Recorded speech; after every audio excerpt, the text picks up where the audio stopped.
எங்களோட அடிப்படை தேவைகளுக்காக ரொம்ப போராடிட்டு வந்துட்டு இருக்கோம். என்னன்னா 13 நாள் போராட்டம் பண்ணோம் கடந்த ஆட்சியில. அதுக்கப்புறம் தான் ஆட்சி மாற்றம் ஏற்பட்டு ஆட்சி மாற்றத்துக்கு முன்பு, அதாவது எலெக்ஷனுக்கு முன்பு எங்களை திருப்பி அந்த பணியிலே 4வது மண்டலத்தில் 8வது மண்டலம் பணி அமர்த்தினாங்க. அந்த 13 நாள் போராட்டத்துல கலந்துக்கிறதுக்காக அப்ப இருந்த ஆணையர் குமரகுருபர் என்ன பண்ணாருன்னா, இந்த 7வது மண்டலம் தான் இதுக்கு எல்லாத்துக்கும் காரணம் அப்படின்னு சொல்லிட்டு இங்க நிறைய விஷயத்த டைட் பண்ண ஆரம்பிச்சாரு. அந்த விஷயம் இன்னமும் ஆட்சி மாற்றம் ஏற்பட்டோம், மக்கள் ஆட்சி தேர்ந்தெடுக்கப்பட்டு மக்களால் தேர்ந்தெடுக்கப்பட்ட முதல்வர் அதிகப்படியான வாக்கு பெற்று மக்களோட ஆதரவு பெற்ற விஜய் ஜோசப் விஜய் அவர் முதல்வராக அமைந்து அவர் இந்த மாதிரி விஷயங்கள் ஒன்றும் தீர்க்கப்படல. இப்போ புதுசா வந்த ஆணையர் சமீரான் அவர்கள் பாத்தீங்கன்னா ஒரு நல்ல மனிதர். அவர் இதுக்கு முன்னாடி கோயம்புத்தூர்ல இருக்கும்போது மினிமம் வேஜஸ் அமல்படுத்தினா மக்களுக்காக நிறைய விஷயங்கள் அங்க இருக்க தூய்மை பண்ண செஞ்சதுனால அவரு அவர் பதவி ஏற்ற உடனே எங்கள் மாநில தலைவரை கூப்பிட்டு அவர் நேர்ல பார்த்து சந்திச்சு இந்த மாதிரி கேட்டாரு. எங்களோட கோரிக்கைகள்லாம் சொன்னோம்.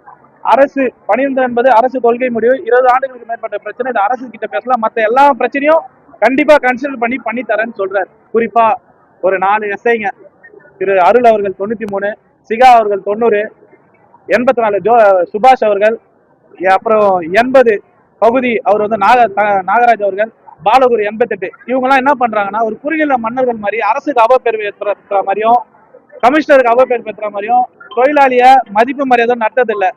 நாங்க என்ன கேட்கிறோம், 2வது போர்ட்ல இருக்கிற கோர்ட் ரொம்ப திக்னஸா இருக்குது. இந்த கோர்ட்டை அது ரொம்ப வேர்வை ஊத்துது. அந்த கோர்ட் ரெஃப்ளெக்டிவ் ஜாக்கெட் மாதிரி தாங்கணும். மேயர் மதிப்புக்குரிய மேயர் கிட்டே சொன்னோம், ஆணையர் கிட்ட சொன்னோம், இதை கன்சிடர் பண்ணி மாத்தி தரேன். நாங்க எஸ்ஐ அதை போட்டாதான் உங்களுக்கு சம்பளம், எல்லாம் ஆப்சன்ட்ன்றாரு.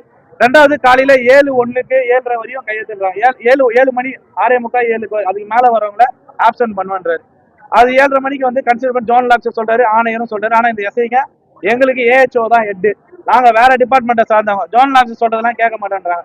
அதே மாதிரி வேலை நேரத்துல அடிபடுது, நோய்வாய் தோல்வாய் அம்மை போன்ற தொற்று வியாதிகள் பரவுது, அடிபடுச்சு